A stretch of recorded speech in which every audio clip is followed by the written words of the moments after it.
ఇక డీటెయిల్స్ చూద్దాం. జిల్లా సరిహద్దు కరకగూడెంలో ఈ నెల 5న ఎదురుకాల్పుల ఘటనపై మావోయిస్టు పార్టీ జిల్లా బంద్కు పిలుపునిచ్చిన నేపథ్యంలో మన్యం అంతటా పోలీసులు అప్రమత్తమయ్యారు. ఈ ఎదురుకాల్పుల్లో 6 మావోయిస్టులు మృతి చెందారు. ఈ కారణంగా పోలీసులు విస్తృత తనిఖీలు చేపట్టారు. భద్రాద్రి ఏజెన్సీలో హైలైట్ ప్రకటించారు. మావోయిస్టుల సేఫ్ జోన్ ఛత్తీస్గఢ్లో నిత్యం మావోయిస్టులు భద్రతా బలగాల మధ్య ప్రచ్ఛన్న యుద్ధం సాగుతోంది. తెలంగాణలో జూలై 25న జరిగిన దామరతోగు ఘటన తర్వాత తప్పించుకున్న లచ్చన్న బృందాన్ని భద్రతా బలగాలు తమదైన శైలిలో వెంటాడి మట్టుపెట్టాయి. తొలుత జరిగిన ఎదురుకాల్పులో విజయేందర్ మృతి చెందాడు.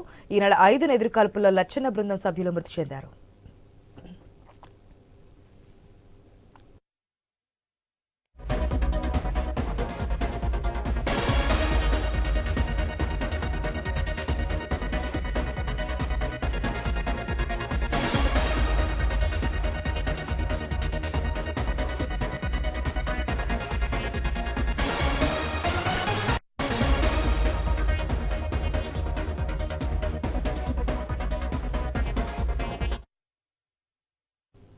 ఈ ఘటనలతో కీలకమైన తమ సహచరులను కోల్పోయిన మావోయిస్టులు ప్రతీకారంతో ఉన్నారు.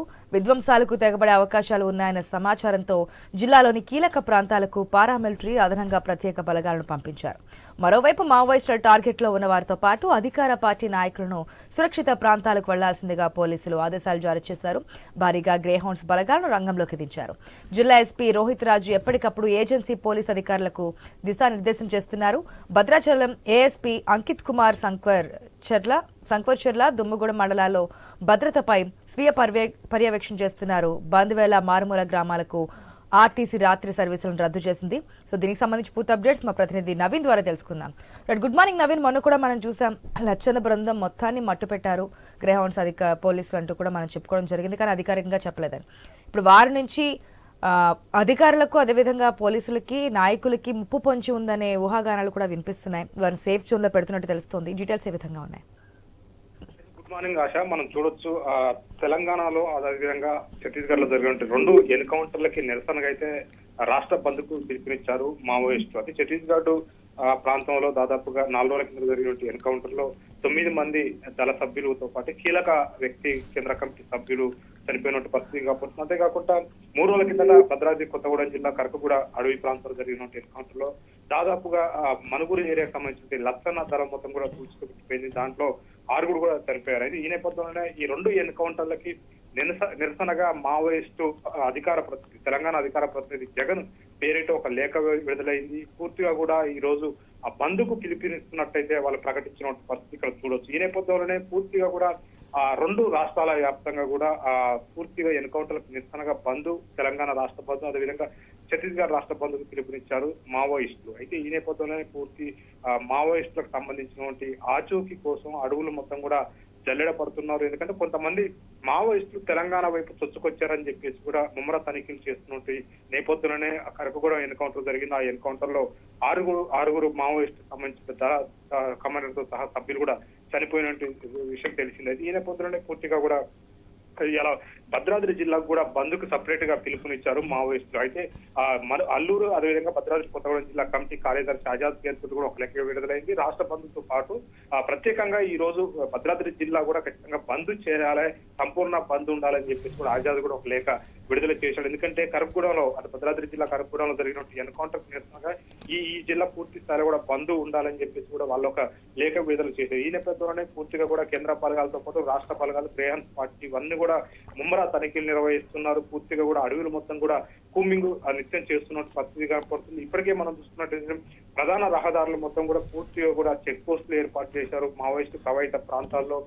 ముమ్మరం చేసినట్టు పరిస్థితి కనపడుతుంది. అయితే ఎక్కడ కూడా అనుమానిత వ్యక్తులు ఎవరున్నా సరే పూర్తిగా సమాచారం మాకు అందించాలని చెప్పేసి కూడా పోలీసులు ఇప్పటికే వాల్ పోస్టర్లు వేసినట్టు పరిస్థితి కనపడుతుంది. ఎందుకంటే మావోయిస్టు యాక్షన్ టీములు సంచరిస్తున్న ఈ రోజు బంధువు పిలుపునిచ్చిన నేపథ్యంలో ఖచ్చితంగా అధికార పార్టీ నాయకులపై కానీ ప్రభుత్వ ఆస్తులు ధ్వంసం చేసినట్టు విధ్వంసాలకు పాల్పడే అవకాశం ఉందని చెప్పేసి ఇంటెలిజెన్స్ వర్గాల వల్ల చెప్పడంతో పూర్తిగా కూడా అప్రమత్తమైనటువంటి పరిస్థితి.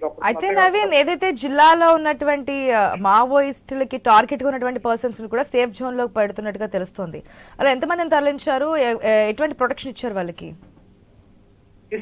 అటు అధికార పార్టీకి సంబంధించినటువంటి నేతలను మాత్రమే పూర్తిగా ఎక్కడికి వెళ్ళొద్దని చెప్పేసి కూడా చెప్పారు. మైదాన ప్రాంతాల్లో ఎక్కడైనా టౌన్ ప్రాంతం కానీ మైదాన ప్రాంతాల్లో మాత్రమే ఉండాలి. పోలీస్ సెక్యూరిటీ ఉన్నటువంటి ప్రాంతాల్లో ప్రజాప్రతినిధులు ఉండాలి. ఎట్టి పరిస్థితుల్లో ఎక్కడికి కూడా తిరగొద్దు. ఇవాళ ప్రారంభోత్సవాలు కానీ ఓపెనింగ్లు కానీ ఏది కూడా ఎలాంటి కార్యక్రమాలు ఏజెన్సీ ప్రాంతాల్లో పెట్టొద్దని చెప్పేసి కూడా పోలీసులు అయితే అలర్ట్ చేసినట్టు పరిస్థితి కాబట్టి ఎందుకంటే ఆ ప్రతికార చర్య అంటే ఖచ్చితంగా ప్రభుత్వంలో ఉన్నటువంటి ప్రజాప్రతినిధులపై మావోయిస్టు దాడులు చేసే అవకాశం ఉంటుంది. అంతేకాకుండా ప్రభుత్వ ఆస్తులను ధ్వంసం చేసే విధంగా కానీ లేదా పోలీసులను టార్గెట్ చేస్తూ మందు పాత్రలు పెట్టడం కానీ లేకపోతే వాళ్ళపై తుపాకీ గుండ్ల వర్షం కురిపించడం కానీ జరుగుతూ ఉంటుంది. ఈ నేపథ్యంలోనే పూర్తిగా కూడా ఆ మావోయిస్టులకు సంబంధించినటువంటి ఆ ప్రభావిత ప్రాంతాల్లో ఉన్నటువంటి ప్రజాప్రతినిధులు ఎట్టి పరిస్థితుల్లో మీరు టౌన్ పరిధిలో జిల్లా హెడ్ క్వార్టర్ లో కానీ లేదంటే మైదాన ప్రాంతాల్లో నక్సల్ ప్రభావిత ప్రాంతం కాకుండా మైదాన ప్రాంతాలలో ఉండాలని చెప్పేసి కూడా ఒక రోజు 2 రోజుల ముందే హెచ్చరికలు జారీ చేశారు. వాళ్ళకు పోలీసులు కూడా నోటీసులు పంపించిన పరిస్థితి కాబడుతుంది. ఎటన్నా గినక ఎమర్జెన్సీలో కానీ వెళ్లాల్సి వస్తే మాత్రం ఖచ్చితంగా పోలీసులకు ఇన్ఫార్మ్ చేయాలి. పోలీసు వారిగా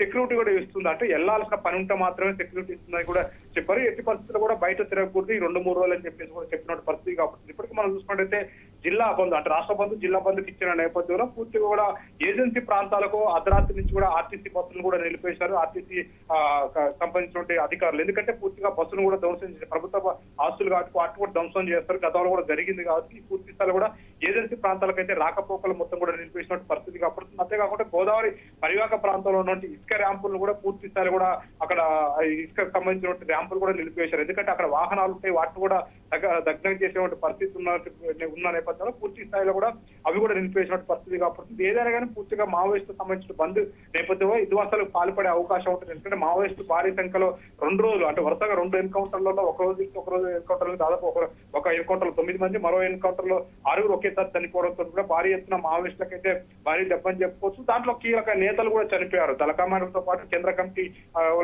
కీలక వ్యక్తులు కూడా చనిపోయిన నేపథ్యంలో మావోయిస్టు ఖచ్చితంగా ప్రతీకార చర్య కోసం దాడులు తెగబడే అవకాశం ఉంటుందని చెప్పేసి చెప్పడంతో కూడా ఇంటెలిజెన్స్ వర్గాలు ఇప్పటికే పోలీసులు యంత్రాంగం మొత్తం కూడా అప్రమత్తమైన పరిస్థితి ఇక్కడ చూడొచ్చు. పూర్తిగా కూడా అనుమానితులు మాత్రం ఖచ్చితంగా అదుపులోకి తీసుకుంటున్న పరిస్థితి ఏర్పడుతుంది. వాళ్ళు గినక వేరే స్టేట్ అంటే తెలంగాణ కానీ అదేవిధంగా ఛత్తీస్గఢ్ బార్డర్ లో పూర్తిగా తనిఖీలు నిర్వహిస్తున్నారు. ఖచ్చితంగా వాళ్ళ ఆధార్ ప్రూఫ్ కానీ తీసుకున్న తర్వాతనే వాళ్ళని ఆ రాష్ట్రానికి బార్డర్ దాటించే ప్రయత్నం చేస్తున్నారు. అటు నుంచి ఇటువైపు వచ్చినా సరే పూర్తిగా కూడా ఎవిడెన్స్ అంటే పూర్తి ఐడి ప్రూఫ్ ఉంటే మాత్రమే ప్రారంభిస్తున్న పరిస్థితి కాబట్టి అనుమానితులు ఎవరున్నా సరే ఖచ్చితంగా వాళ్ళైతే అదుపులోకి తీసుకున్నటువంటి పరిస్థితి మనం చూడొచ్చు. నిన్న నుంచి పూర్తి కూడా భద్రాచలం అదేవిధంగా ఎక్కటాపురం చెర్ల ఈ ప్రాంతాల్లో కూడా ముమ్మర తనిఖీలు నిర్వహిస్తున్న పరిస్థితి కాబట్టి అంతే కూడా భద్రాచలం హోటల్స్ ఏదైతే ప్రైవేట్ హోటల్స్ ఉన్నాయో హోటళ్లపై కూడా పోలీసులు ముమ్మర తనిఖీలు చేస్తున్నారు. అనుమానితులు ఎవరున్నా సరే వాళ్ళకి రూములు ఇస్తే ఖచ్చితంగా మాకు వాళ్ళు పూర్తిగా వాళ్ళ డేటా మాకు ఇవ్వాలి వెంటనే ఫోన్ చేయాలని చెప్పేసి కూడా హోటళ్లకు సంబంధించిన యజమానులు కూడా చెప్పినట్టు పరిస్థితి మనం చూడొచ్చు. ఎందుకంటే భద్రాచలం ఆ ఛత్తీస్గఢ్ సరిహద్దు ప్రాంతంలో ఉన్న నేపథ్యంలో అక్కడ భారీగా కూడా షెల్టర్ తీసుకునే అవకాశాలు ఉంటాయి. ఎందుకంటే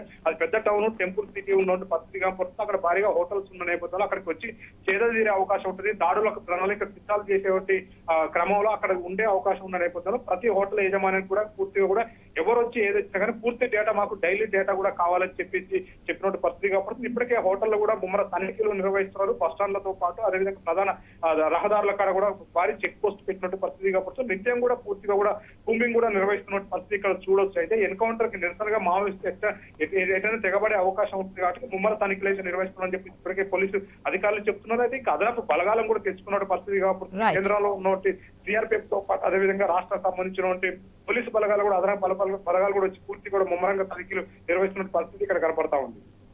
right Naveen, thanks for the update.